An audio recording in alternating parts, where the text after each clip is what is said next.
안녕하세요. 반갑습니다. 여러분의 전기 기술 교육의 동반자, 저는 다산에듀 전병칠입니다. 2023년을 대비하는 전기기능사 필기 요약 정리. 자, 이번 시간에는 전기 기기를 알아보겠습니다. 이 전기 이론에 이어서 전기 기기를 할 거고요. 요 다음은 제가 전기 설비를 준비했습니다. 저와 함께 전기기능사 필기 이론을 잘 공부하신 분들은 제가 지금부터 빠르게 이 중요한 내용을 다시 쏙쏙 찝어서 총정리를 할 테니까 저랑 같이 공부하면서 들었던 이야기들을 이제 머릿속에 차곡차곡 정리하는 마지막 시간으로 삼기를 바라겠습니다. 그럼 지금부터 제가 설명 시작할게요. 자, 총 5가지 전기 기기는 내용이 구분되어 있죠. 직류기, 그 다음에 변압기, 유도기, 동기기, 마지막에 이제 정류기까지 들어가게 됩니다. 첫 번째, 직류기부터 이야기해 보겠습니다. 직류기는 우리가 3가지 기본적인 요소가 무엇이냐, 이 이야기부터 했었습니다. 다 이름이 끝에 자자로 끝나게 되죠. 개자, 전기자, 정류자, 이렇게 자자로 끝나는 시리즈들이 바로 전기에서 직류기의 3요소가 됐었습니다. 계자는 무슨 작용을 하게 되죠? 계자는 자속을 발생하는 자석의 작용을 하게 되는 거죠. 다음에 전기자는 이 자속을 끊어서 유기기전력을 만들게 되는 거고요. 그리고 정류자는 교류를 직류로 바꾸는 이런 정류작용을 하게 되는 겁니다. 자, 이때 발전기 유도기전력식도 중요하게 됩니다. 자, 저랑 같이 공부한 분들은 다 아시죠? 이는 무엇이라고 하죠? 피자 좋아하십니까? 라고 제가 말씀을 많이 드렸는데, 피자 파이, 그 다음에 60a분의 n, 이렇게 우리가 식을 만들어 놓을 수 있습니다. 피자 파이, 그 다음에 60a분의 n, 60a분의 n. 자, n을 이렇게, 이 피자 파이, 이렇게 하면 안 되구나. 피자 파이, 그 다음에 60a분의 n. 자, 이렇게 우리가 식을 놓을 수 있었죠. 자, 이 시기 내내 이것과 또 똑같은 겁니다. 이 전기 기기에는, 직류기에는 또 브러쉬라고 하는 게 있습니다. 내부 회로와 외부 회로를 전기적으로 연결하는 거예요. 그 중에서 보통 이제 어떤 재료로 사용하느냐에 따라서 우리는 탄소 브러쉬라고 하는 것도 쓰이게 되는데요. 이 탄소 브러쉬는 바로 전기의 접촉 저항이, 전기 저항이 큰 게 아니에요. 접촉 저항이, 마찰하는 저항이 크기 때문에 많이 이용을 했습니다.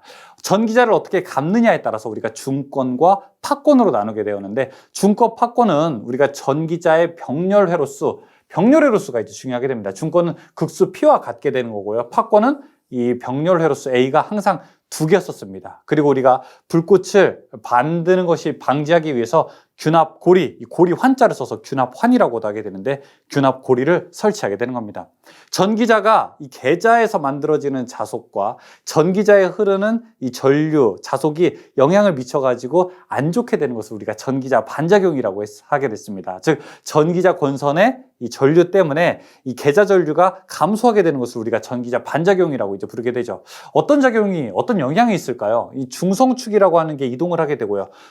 중요한 문제는 이 주 자속이 감소한다는 거예요. 주 자속이 감소하게 되면요, 전동기의 경우에는 토크가 감소하게 되고, 발전기에서는 유기기전력, 즉 만들어지는 전압이 조금 더 줄게 되는 거죠. 다음에 이제 정류도 조금 불량하게 됩니다. 그래서 이걸 방지하기 위해서는 일단 브러쉬의 위치를, 전기적 중성축을 이동하는 방법도 하나가 되겠다. 그 다음에 보극을 설치하자. 이것도 한 가지 또 방법이 되죠. 하지만 제일 유효한 것은 우리가 보상원선을 설치한다, 이렇게 할 수 있습니다. 자, 보상원선을 어떻게 설치하게 되느냐? 전기자 전류와 전기자 전류의 방향과 반대로 설치한다, 이렇게도 볼 수가 있습니다. 역기전력은 유기기전력식과 같은데, 이 단자전압에서 이 전기자 저항에서 걸리는 전압을 빼는 것이 조금 다르게 되는 거죠. 자, 플레밍의 법칙은 오른손 법칙과 왼손 법칙이 있어요. 이거 우리가 사자성어로 어떻게 외웠었죠? 우, 발, 좌, 전 이렇게 외웠었죠. 오른손은 발전기, 왼손은 전동기 법칙으로 했습니다. 그래서 발전기는 무슨 오른손 법칙이고요. 전동기는 무슨 왼손 법칙이다, 이렇게 이야기를 했습니다.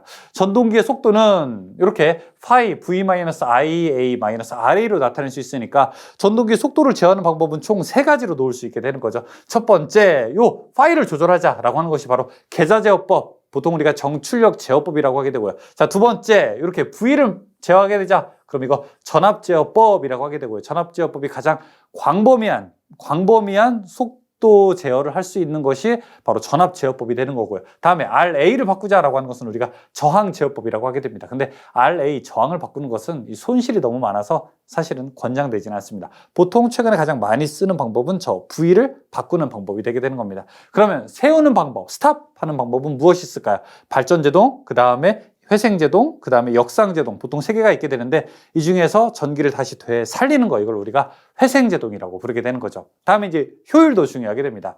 이 전기 기기에서는 여러 가지 효율을 많이 따지게 되는데요.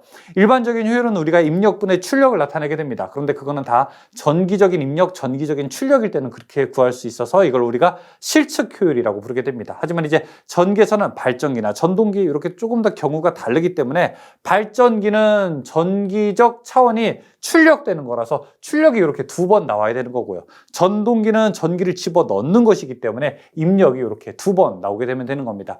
이 최대 효율은 언제 만들어지게 되느냐? 바로 가변손과 고정손이 같을 때, 즉 철손과 동손이 같을 때 만들어지게 됩니다.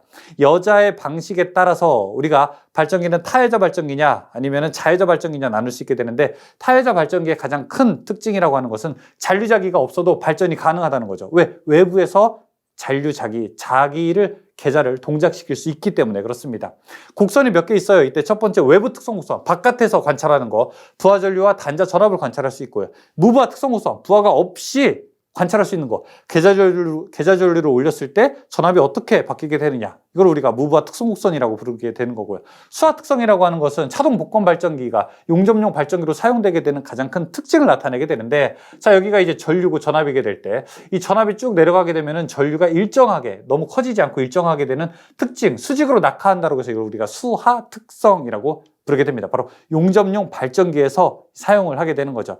자, 복권 발전기를 우리가 분권으로 사용하게 되면 어떻게 될까요? 복권이라고 하는 것은 이렇게 돼 있죠. 계좌가 직렬로도 되어 있고 그 다음에 병렬로도 되어 있는 거예요. 자, 이거를 제가 예를 들어 분권으로 사용하고 싶다라고 하게 되면 직권을 단락시키면 되고요. 그 다음에 복권을 직권으로 사용하고 싶다라고 하게 되면 분권을 개방하게 되면 되는 거죠.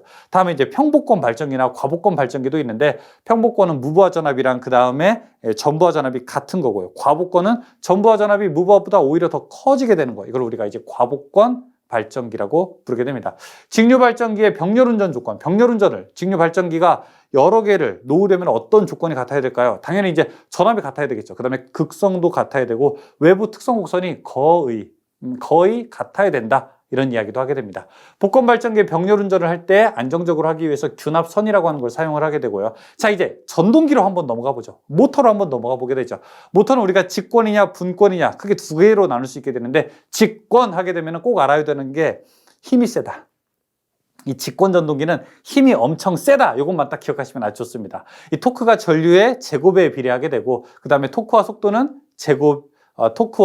제곱에 반비례하게 되는 거죠. 다음에 이 무부하 운전을 하면 절대 안 돼요. 왜냐하면 무부하 운전을 하게 되면 속도가 너무 올라가게 될 수가 있어요. 그래서 기어나 체인 같은 걸 사용하게 되고, 우리가 벨트는 좀 사용하지 말자, 이런 이야기를 할 수가 있겠죠. 힘이 워낙 세다 보니까 토크, 출발할 때 유리한 것들, 전동차, 권상기, 크레인 같은 것에 사용을 할 수가 있습니다. 자, 여기 토크는 전류의 제곱에, 토크는 속도의 제곱에 비례하게 된다, 이런 특성 식으로 나타낼 수가 있게 되는 것이죠. 하지만 이제 분권 전동기 토크는 전류에 비례하게 된다. 이게 직권과 조금 다르게 됩니다. 이 분권은 일종의 모범생 같아요. 분권은 좀 안정적이다. 그래서 속도가 일정하게 된다. 이런 특성을 나타낼 수 있고요. 정속도 특성이 유리한 곳에서 사용을 하게 됩니다. 속도 변동률이 굉장히 적어요. 속도 변동률은 어떻게 계산하게 되냐? 전격 속도분의 무부하 속도 마이너스 전격 속도, 이렇게 나타낼 수가 있게 됩니다. 이 속도는 계좌 저항이 증가하게 되면은, 계좌 저항이 증가하게 되니까 계좌로 흐르는 전류는 감소하겠죠. 계좌로 흐르는 전류가 감소하게 되니까 자속도 감소하게 되겠죠. 그러면 속도는 증가하게 되는 겁니다. 그래서 만약에 물어볼 때 계좌 저항이 증가하게 되면 속도는 어떻게 되냐 물어볼 수 있어요. 증가하게 된다, 이렇게 대답하시면 됩니다. 토크의 공식 0.975, 그 다음에 n분의 p 계산할 수 있으면은 단위는 킬로그램 미터가 될 수 있습니다. 대형 직류 전동기의 토크는 어떻게 측정하게 되느냐? 전기 동력계라고 하는 것을 할 수 있습니다. 여기가 직류기. 다음에 이제 변압기로 가게 돼서, 변압기의 기본적인 원리는 바로 전자 유도작용을 이용하게 되는 거죠. 그 다음에 권수비, 변압기의 권선비, 전압비, 이렇게 나타낼 수 있는데, 자, 이것은 2차 권수분의 1차 권수, 그 다음에 2차 전압분의 1차 전압, 그 다음에 1차 전류분의 2차 전류, 이렇게 나타낼 수 있어요. 또 그리고 2차 임피던스분의 1차 임피던스의 루트를 씌운 것을 나타낼 수 있습니다. 등가회로 우리가 꼭 알아야 되는 전기적 회로로도 설명을 할 수가 있죠. 전격 1차 전압이라고 하는 것은 전격 2차 전압에다가 권수비를 곱하게 되는 겁니다. 변압기 유기기절력 식도 여러분이 한번 보셔야 되고, 변압기의 효율은 어떻게 볼 수 있습니까? 이 발전기랑 똑같아요. 출력이 두 번 나오는 겁니다. 그래서 출력 플러스 손실분의 출력 이렇게 계산할 수가 있게 되는 거죠. 변압기 중에서 권, 선, 방법, 직권도 있고 형권도 있게 되고요. 몰드 변압기, 코일을 에폭시 수지로 이렇게 몰드해서 만든 것을 우리가 몰드 변압기라고도 할 수 있습니다. 철손과 구리손이 같을 때 최대 효율이 된다. 여기 손실은 철손과 구리손이 있게 되는데 두 개의 손실이 같을 때 최대 효율이 된다라고 할 수 있고, 철손의 종류, 철에서 발생하는 손실은 두 가지가 있게 돼요. 어떤 거? 하나는 히스테리시스 손이 있고 하나는 맴돌이 전류손, 우리가 이제 와리손이라고 하게 되죠. 히스테리시스 손을 줄이기 위해서 우리가 규소광판을 사용하게 되고요. 맴돌이 전류손을 줄이기 위해서 철심을 성층하게 되는 겁니다. 다음에 주파수 변화에 따른 손실. 자, 전압이 일정할 때 어떻게 되냐? 이거 자주 물어봐요. 전압이 일정할 때 주파수가 증가하면 여러분 철손 감소한다고 하시고요. 그 다음에 전압이 일정하게 될 때 주파수가 감소하게 되면 어떻게 되느냐? 철손 역시 증가한다. 대답하시면 됩니다. 이 고정손과 가변손이 있게 되는데, 고정손은 일정한 거, 부하의 크기에 상관없이 일정한 거, 가변손은 부하가 커지게 되면은 같이 커지게 되는 것을 가변손이라고 할 수 있죠. 히스테리시스 곡선, 어떤 것을 히스테리시스 곡선이라고 하죠? 자, 이렇게 생긴 거 있잖아요. 이거 히스테리시스 곡선이라고 하게 되는 거죠. 자기장의 세기, 만나는 점이 보자력, 그쵸? 횡, 보, 종, 잔 이렇게 했었죠. 횡, 보, 횡축과 만나는 점은 보자력, 종축과 만나는 점은 잔류자기, 이렇게 이야기할 수 있었죠. 부하 손실의 측정은 단락시험이라고 하는 것으로 하게 됩니다. 임피던스 와트라고 하는 것이 무엇입니까? 변압기가 전격으로 운전할 때 얼마나 손실을 많이 가지고 있느냐, 이걸 우리가 임피던스 와트라고 하게 됩니다. 그래서 임피던스 와트는 권선의 구리손과 표유 부하손 이런 것을 다 합친 거예요. 개방시험과 단락시험 두 가지 변압기에는 시험이 있게 되는데, 개방시험은 2차 측을 개방하는 거예요. 오픈해놓고 시험하는 거죠. 보통 이제 철손을 얻을 수 있습니다. 그 다음에 무부하전이나 와리손, 히스테리시손 같은 것을 계산할 수 있고요. 단락시험은 2차 측을 단락하고서 얻게 되는 거예요. 권선의 저항이나 누설 리액턴스라든지, 그 다음에 퍼센트 전압 강화, 전압 변동률 이런 것들을 계산할 수가 있게 되는 겁니다. 전압 변동률은 저 앞에서 우리가 전동기 속도 변동률과 비슷해요. 전격분의 무부하 빼기 전격 이렇게 계산할 수 있어요. 그 다음에 백분율 전압 강화는 퍼센트 저항 강화를 이렇게 P로 나타내죠. 퍼센트 리액턴스 강화를 이렇게 Q로 나타낼 수 있죠. 그래서 P 코사인 세타 플러스 Q 사인 세타로 계산하는 게 바로 백분율 전압 강화가 됩니다. 변압기의 이상은 어떻게 검출할 수 있을까요? 세 가지 계전기가 대표적인데, 첫 번째는 차동 계전기, 전기적 이상을 검출하게 되고요. 그 다음에 비율 차동 계전기, 비율이 이상할 때, 다를 때 동작하는 거 역시 전기적 이상을 검출하는 거고요. 그 다음에 부우울지 계전기, 이거는 기계적 이상, 주탱크와 콘서베이터 파이프에 설치를 하는 것이 부우울지 계전기가 됩니다. 변압기 유해, 우리가 냉각을 위해서 사용하는 변압기 U는 어떤 구비 조건이 있어야 되는가? 절연 내력이 커야 된다. 그 다음에 인하점이 높고 응고점은 낮아야 된다. 그 다음에 화학적인 영향을 받지 않아야 된다. 산화하지 않아야 된다. 점도가 작아야 된다. 이런 것들이 우리가 변압기 U가 가지고 있는 구비 조건으로 놓을 수 있습니다. 변압기는 냉각 방식에 따라서 여러 가지 종류가 있습니다. 이거를 기름을 넣냐, 그 다음에 기름을 그러면은 그냥 넣기만 했냐, 그 다음에 이렇게 순환시킬 거냐, 그 다음에 냉각을 시키는데 그냥 스스로 냉각시킬 거냐, 그 다음에 바람을 불게 할 거냐라고 해서 잔행식이냐, 풍냉식이 있고, 기름을 넣어서 그냥 넣기만 할 거냐, 아니면은 기름을 이렇게 순환시킬 거냐에 따라서 송이식도 구분을 할 수가 있습니다.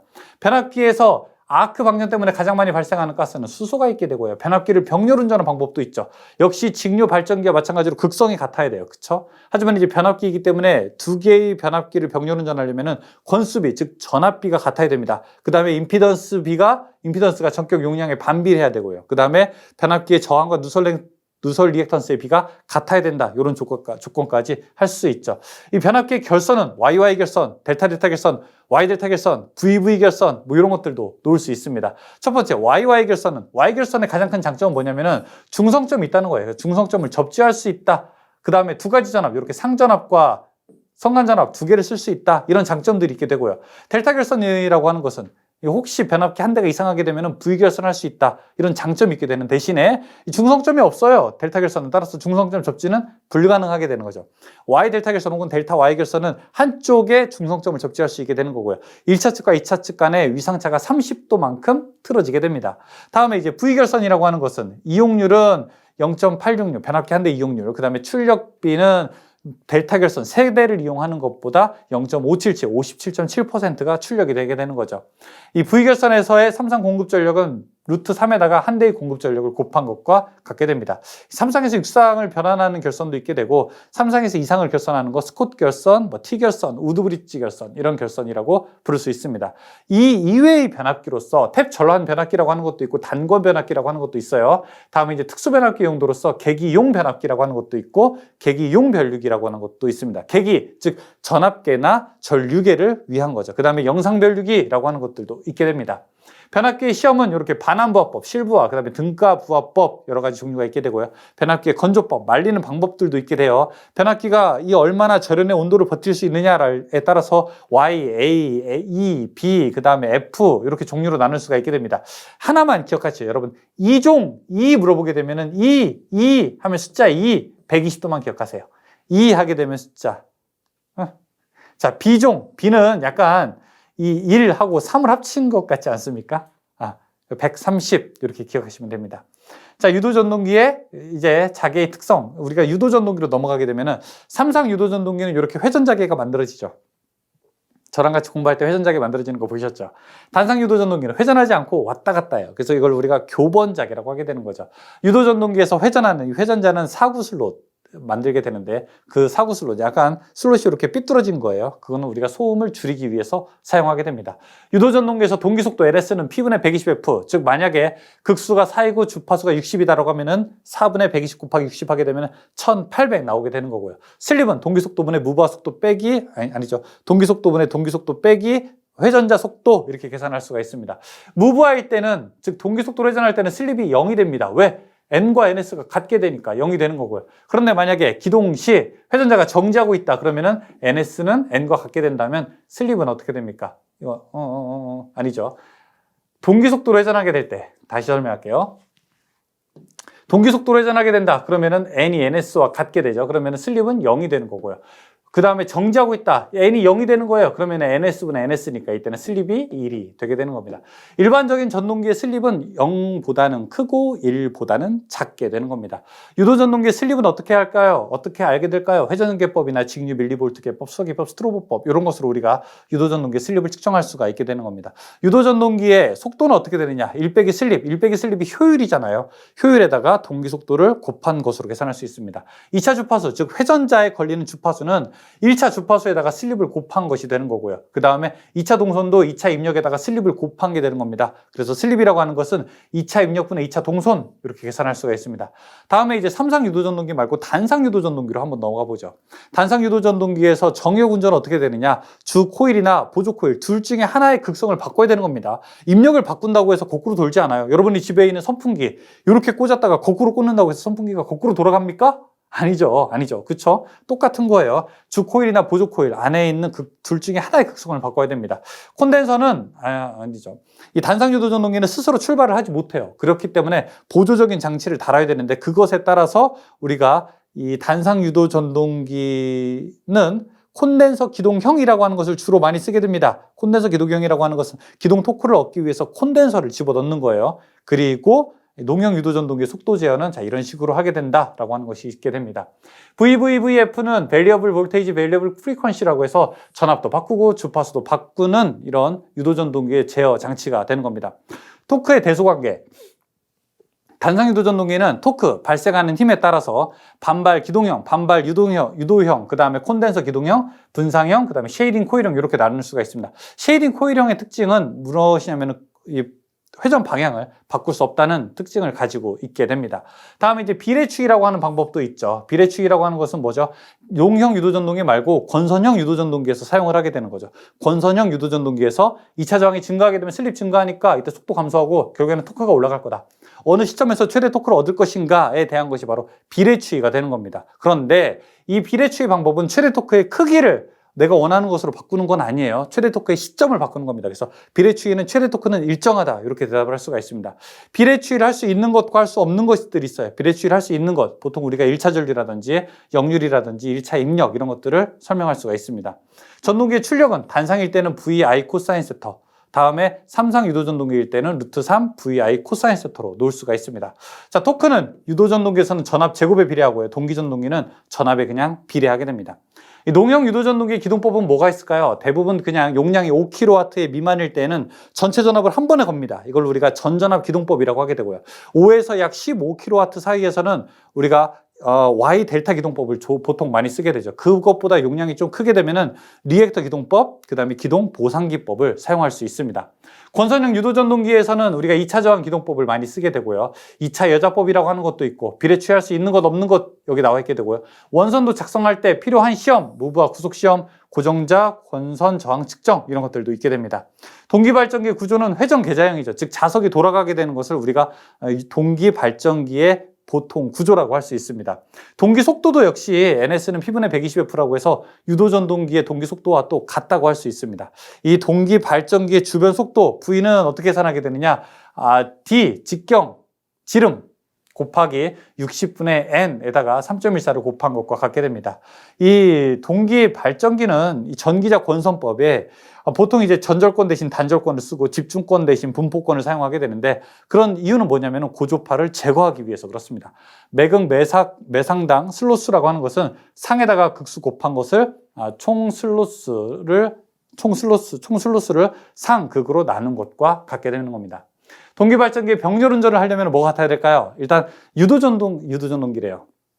교류발전기잖아요. 교류발전기이기 때문에 여러 가지가 같아야 되는 거예요. 주파수, 크기, 위상, 그 다음에 회전, 파형 이런 것들이 같아야 되는 겁니다. 여기서 만약에 달라지게 된다, 기전력이 만약에 달라지게 된다 그러면은 무효순환전류가 흐르게 되고요. 그 다음에 위상이 달라지게 된다라고 하면은 유효순환전류가 흐르게 됩니다. 무브와 포화곡선이라고 해서 유도기전력과 계자전류의 관계를 우리가 무브와 포화곡선이라고 부르게 됩니다. 동기기의 전기자 반작용 암기표는 여러분 이거 기억하십니까? 기억하셔야 되는데, 외워야 되는데, VV하고 II하고, 자, 왼쪽에 두 개는 뭐죠? 발전기. 오른쪽 두 개는 뭐죠? 전동기. 그 다음에 판 위에 뭐 올리자고 했었죠? 감자. 판 밑에는요? 증자. 자, 이렇게 해서 그림 외우자고 했었죠? 만약에 발전기일 때 전압이 앞서면 어떻게 된다? 감자작용이 일어난다 할 수 있습니다. 단락곡선이 직선이 되는 이유, 전기자 반작용 때문에 그렇습니다. 그 다음에 동기검정기, 교류전원의 위상을 점검하기 위해서 사용하게 된다. 우리가 이제 동기발전기에서 난조 방지 대책으로는 무엇을 사용할 수 있느냐? 계자의 자극면에 제동원선을 설치하게 된다. 플라이휠 효과를 극대화하게 된다. 조속계 성능을 너무 예민하지 않게 한다. 그 다음에 고조파를 제거하게 된다. 즉 단절권이나 분포권을 사용한다. 이런 것도 우리가 좋은 전원을 얻기 위한 방법이 되는 겁니다. 다음에 안정도 향상 대책들도 여기 있게 됩니다. 무브화 시험과 단락 시험의 얘기들도 있고요. 단락 B라고 하는 것은 퍼센트 임피던스 분의 100을 나타낸 것을 우리가 단락 B라고 하게 됩니다.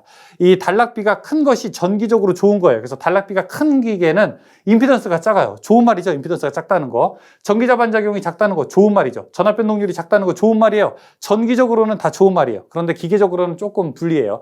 공극이 크고 무겁고 비싸다라고 하는 단점들도 가지고 있습니다. 누설 리액턴스라고 하는 건 돌발 단락 전류를 제한하게 되고요. 동기 리액턴스라고 하는 것은 영구 단락 전류를 제한하게 됩니다. 동기전동기를 위상 조절에 이용한 것을 동기조상기라고 하게 되죠.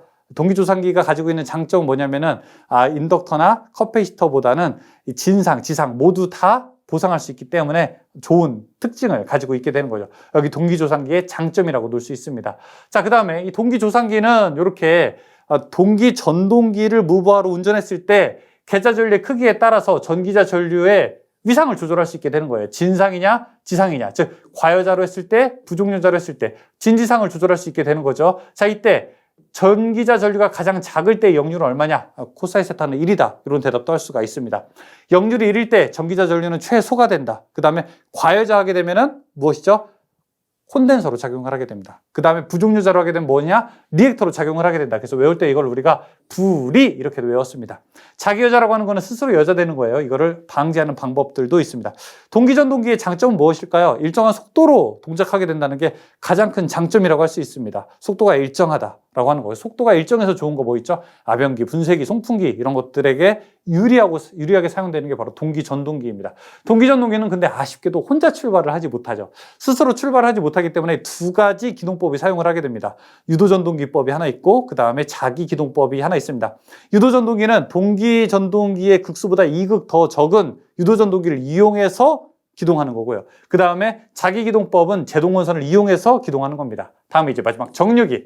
반도체에 대해서 한번 이야기를 해보죠. 반도체는 불순물이 증가할수록 저항이 감소하게 됩니다. 이 반도체의 반송자 종류 원자가는 P형이냐 N형이냐에 따라서 그 다음에 전공이냐 그리고 전자냐 이 원자가도 3가냐 5가냐가 결정되게 됩니다. 정류라고 하는 거는 뭘까요? 교류를 직류로 변환할 때. 정공이라고 하는 거는 뭘까요? 결합전자가 이탈됐을 때 구멍이 생기게 되는 거죠.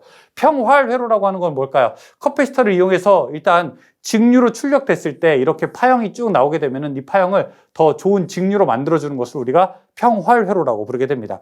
보통 우리가 이제 여기 다이오드가 있게 되면은 다이오드와 함께 SCR이라고 하는 것도 있죠. 에노드, 그 다음에 캐소드, 그 다음에 게이트. 자, SCR의 특정, 역저지 3단자 사이리스터가 되고요. 그 다음에 아크가 생기지 않게 되니까 당연히 열의 발생이 적다. 이거는 이제 반도체의 특징이죠.